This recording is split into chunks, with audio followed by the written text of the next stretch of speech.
Hi, and welcome back to the 515 Project Admin Series. This is going to be part 2. If you haven't been to part 1 yet, we recommend you go to part 1 first, and then come back and revisit part 2.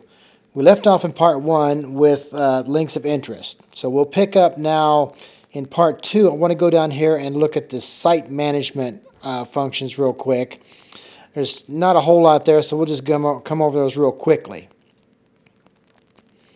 Site administrators, we will add you in when we create the site for you originally, and then you as an administrator can come in and add any other new administrators that you want to. And we recommend that you get a few other people in your church involved in this because A, you need to take vacations, and B, it'd be nice to have the ministry leaders of the various ministry areas of your church maintain their own area, because who knows more about their area than them. And it just helps remove the load, spread the load, so that your site is always current and fresh without killing any one person in the church. So that's just our recommendation, and we hope that works out well for you. First name, last name, email address, give them a username, that's what they'll log in with, and password, verify password, and you've created an account. If an administrator calls you up and says, I can't remember my password, you can come in here and reset it for them and give them a new password. And if for some reason or other they don't need to be an admin any longer, you can delete them. The global admin, that's generally the administrator account that we create when we set up the site originally. You can leave it in there in case we need to ever get in and help you with anything, or if you don't like it there, you can remove it. That's up to you. Color palette isn't always available to you. We'll turn it off and on to some sites if they request it. It allows you to change the colors of your menu bar, of your background, of your fonts, and stuff like that. Most of the time those are set, and we found a lot of times if we turn that on, that sites begin to look less professional. So by default you won't see that, but if you feel artistic and want that artistic control, we can turn that on for you. That's up to you. Email accounts, this is an area we're working on. You do get email accounts with this offering, and we're just working on a way to make that a little more manageable for you. Invoices, this is where you'd come in and find invoices. It would be an annual thing most likely, since we bill annually for the website. It'll be the status. If there's a new invoice in here, when you log in and you hit this first page, you'll see a yellow box here alerting you that you have a new invoice available.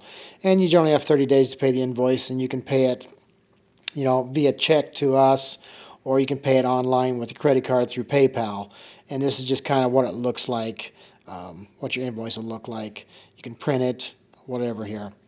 Problems and suggestions, if you have areas of the site that aren't working as you think they should, or you have suggestions for something that you think would be beneficial in the site for yourself, as well as all the other churches that are running out of this template, by all means, send them to us. Let us know. We'll definitely consider everything, as we want to continue to build this out to make this the absolute best and most robust site offering that small and medium-sized churches can get. That's our mission. Now let's go in and look at the page management. We'll start with the main page. And if you go back and look at our main page over here in the article area of the page, you'll notice that we have 3 different things going on here. We've got a welcome section, we've got a pastor's thought area, and then we just have a basic news event over here. So we go back to our admin area and look at our page management main page. We can see that those are the 3 things we have. This is the order they're displayed on the page. If they're out of date, we need to remove them. We can delete them here, and they're gone. If something changes in it, like a time changes or a person changes, we can come in, log in, and hit edit and go in and change things. Or if you get out there and realize you misspelled a word, like I do most of the time, then you can come back in here and edit the thing and change it, save it, and you're good to go.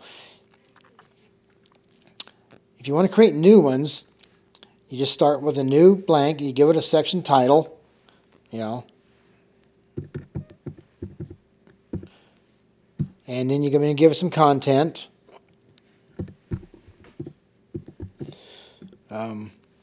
whatever that may be. If you want to start a new paragraph, hit the enter button twice, and that will start a new paragraph.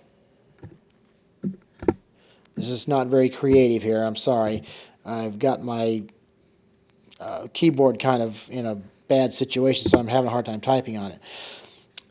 And then you can select an image to go with this particular article. And you can align that image left or right. By default, it starts out left. You can use a stock image, which is one of the images that we have available on the website for all sites to use. And they're in categories of, Bible study, choir, church, fellowship. You can go any one of those areas, and if you find a picture in there you can use, you're free to use it. Be careful not to close here when you want to go back. You actually have to click the go back to this level. Go into the church area, look around, see if there's anything in there you want. Maybe there is, maybe there isn't. If you don't have anything out here in this area that fits your need, you can upload your own image and use a custom image. Normally there would be an upload new button here. Once you upload a button, it stays in your area, so that then it becomes your personal image for you to use on your website anytime in the future. And that's as easy to upload as the upload for the sermons are. You just path out to the image on your hard drive and click upload, and it's done. The only requirement for images are they got to be less than 240 pixels by 240 pixels. We don't want you uploading huge full size. You need to open them in some video program if they're big and resize them down to 240 pixels by 240 pixels or less. And then they're uploadable. And then you just select the image, and there it is, and it's ready to go. You can line it left, line it right, hit the save button, and you publish it to your main page. And that's all there is to publishing an article. So as we told you, you fill in some text boxes, and that's all there is. There is no HTML required. Now, if you know, down here, if you know HTML, like if you know how to make text bold or italics with using HTML tags, HTML markup is allowed in the text box. We don't allow scripting, we don't allow image linking, but if you want to do like a bolding or an italics or change a font color or that kind of stuff, you can do that, but it does go against the character count of this field, which I believe is 1,000 characters, or maybe it's 2,000. I don't recall off the top of my head. But you could hit a limit if you're using a lot of formatting tags versus comments or content. So just be aware of that. But that's as easy as it is to upload a new section on your main page. Just boom, 2 text boxes, select an image, hit save, and you're there. Same with the beliefs page. You got 3 text boxes here that go along with the 3 fields that are available on your beliefs page. You just come in and edit those however you want. You'll notice here that we do have some HTML tags in use here where we're bolding and italicizing that particular set of text. So you know how to do that kind of stuff. It is accepted in these fields. Once you get these laid out the way you want them, you hit the save button and it saves all 3 fields, and you're off and running. Again, if you need to go and start a new paragraph, it's hit the enter button twice to get a new paragraph.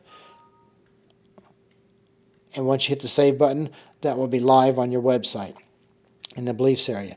The services area, it's just as easy. This is the basic information, address, phone number, email address that shows up right over here on your services page in that area.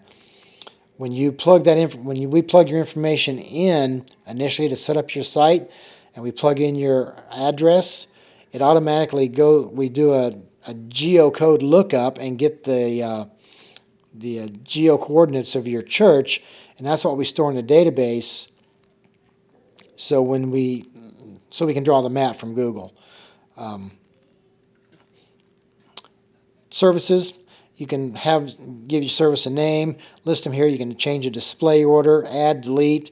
Can't edit because there's such an easy thing. If you make one wrong, just delete it and re-add it. It's the easiest way to do it rather than try to make an edit field for it because there's only 2 items in it. Just delete it and add it and reorder, and that's all there is to that.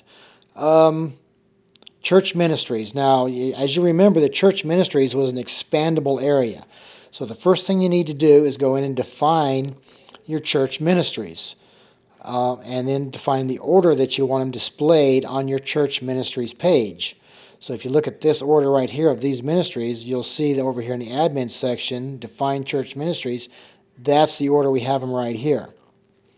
You can edit them, and you'll notice here that we have email addresses, so that means that Betty will show up as a linked name, not just a standard name, and you'll be able to click her name and start an email address to her.